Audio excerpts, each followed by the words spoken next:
আজ কিন্তু আমি বানাবো বাটার চিকেন। তো তার জন্য মাংসটাকে গোলমরিচ, টক দই আর লবণ দিয়ে ম্যারিনেট করলাম। অন্যদিকে আমি বাটার দিয়ে দিলাম, কড়াইয়ের মধ্যে রিফাইন অয়েল দিয়ে দিয়েছিলাম, গোটা গরম মশলা দেওয়ার পর পেঁয়াজ কুচি দিয়ে দিলাম।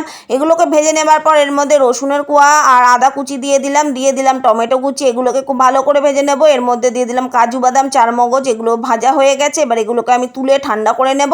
তারপর মিক্সিং জারের মধ্যে দিয়ে এটার একটা আমি পেস্ট তৈরি করে নেব। এবার কড়াইয়ের মধ্যে যেহেতু একটু তেল ছিল তার মধ্যে আর একটু বাটার দিয়ে দিলাম। তারপর কিন্তু আমি এখানে ম্যারিনেট করা চিকেনগুলো দিয়ে খুব ভালো করে কিন্তু ভেজে নেব। আমার ভাজা হয়ে গেছে। তারপর কিন্তু এর মধ্যে আরেকটু আমি রিফাইন অয়েল দিয়ে দিলাম বেটে রাখা মশলাটা, তার মধ্যে লঙ্কার গুঁড়ো, জিরের গুঁড়ো, হলুদ গুঁড়ো দেবার পর কিন্তু আমি এখানে জল দিয়ে দিলাম স্বাদ অনুযায়ী লবণ, আর তারপর কিন্তু দিয়ে দিলাম আমি অল্প পরিমাণে চিনি।